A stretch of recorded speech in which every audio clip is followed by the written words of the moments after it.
সবার আগে গুরুজনদের আমার প্রণাম, ছোট ছোট ভাই বোনেদের আমার বুক ভরা ভালোবাসা এবং শ্রদ্ধা। এবার আমার কিছুটা পরিচয় তোমার দিকে শেয়ার করি। হাই বন্ধুরা, আমি হচ্ছি চঞ্চল আর তোমরা আমার চ্যানেল দেখছো চঞ্চল ওয়াইটি। আমার বাড়ি হচ্ছে বাঁকুড়া জেলায় পাত্রসার ব্লকে গড়েরডাঙ্গা নামে এক ছোট্ট গ্রামে, আর এইটাই হচ্ছে আমার সেই ছোট্ট গ্রাম। আজকে এই ভিডিওর মধ্যে তোমার দিকে আমার কিছু লাইফস্টাইলের গল্প বলবো, যেটা সব ক্রিয়েটারদের মধ্যেই ঘটে থাকে। তো চলো তাহলে শুরু করা যাক।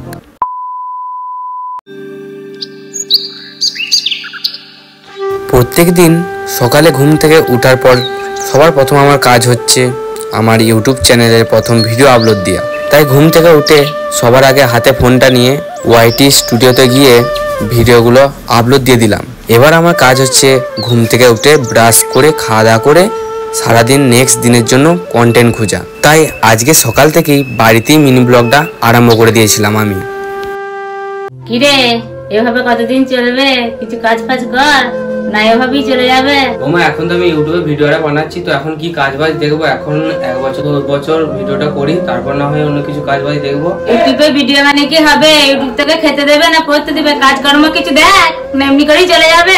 মা, এবার তো ভিডিওটা আমি কন্টিনিউ করছি, এবার হয়তো কিছু একটা হবে ইউটিউব থেকে আমার। তোর তো আর নেই, তুই বড় হয়েছিস, দেখ যা ভালো বুঝিস কর, সংসারের এই হালচাল। এবার তো আমার ইউটিউব চ্যানেলে ভালোই 10,000 12,000 ভিউজ আসছে, এবার না হয় কিছু একটা হবে, আর 3,000 সাবস্ক্রাইবারও হয়ে যাচ্ছে। কিছুদিন করি, যদি কিছু না হয় তাহলে ছেড়ে দিয়ে বাইরে পালাবো কাজ করতে। এখানে থেকে কিছু হবে না, ইউটিউব করে বাইরে যা, যে কাজ বাজ কর, যে নিজের পায়ে দাঁড়া, নিজের ভবিষ্যৎটা তৈরি করে নে। মায়ের কথা শুনে আমি খুবই ভেঙে পড়লাম, আর বাড়ি থেকে বেরিয়ে মনে মনে ভাবলাম যে মা, তোমার ছেলে ঠিক একদিন না একদিন তোমার সামনে গিয়ে তোমার মুখ উজ্জ্বল করবে।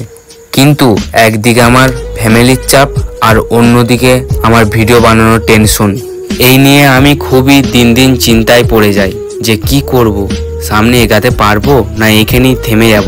কিন্তু আমিও হাল ছাড়া ছেলে না, যত কাজই থাকুক না কেন আর যত পরিশ্রমই করতে হোক না কেন, হাল আমি ছাড়বো না। আমি জানি আমি এখন ছোট ক্রিয়েটার, তাই হয়তো আমার ভিডিও সবজন দেখবে না, লাইক করবে না, কমেন্ট করবে না, শেয়ার করবে না, কিন্তু তাও আমি হার মানবো না। কথায় আছে না, কষ্ট না করলে কেষ্ট জুটে না।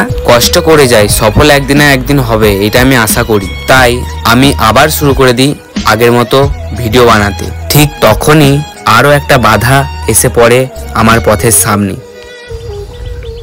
আর দেখ ভাই, গরিবের ইউটিউবার যাচ্ছে, লাইক কমেন্ট সাবস্ক্রাইব কিছু আসে না, সারাদিন শুধু ভিডিও বানিয়ে বেড়ায়। ঠিকই বলেছিস ভাই, এখন বাপেটাকে খাচ্ছে যাচ্ছে, ঘুরে বেড়াচ্ছে আর ভিডিও করে বেড়াচ্ছে। তো আমি ওদেরকে কিছু না বলে ওইখান থেকে কাঁদতে কাঁদতে চলে আসলাম, আর মনে মনে ভাবলাম যে বন্ধু, তোরা তো এখন আমাকে নিয়ে হাসি ঠাট্টা করছিস, কর।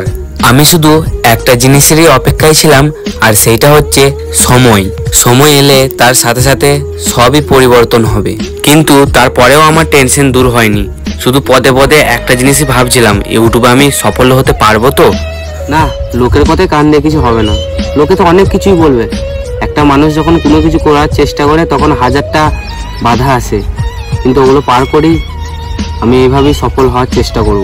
যে যা খুশি বলছে বলুক, আমি শুনবো না। আমি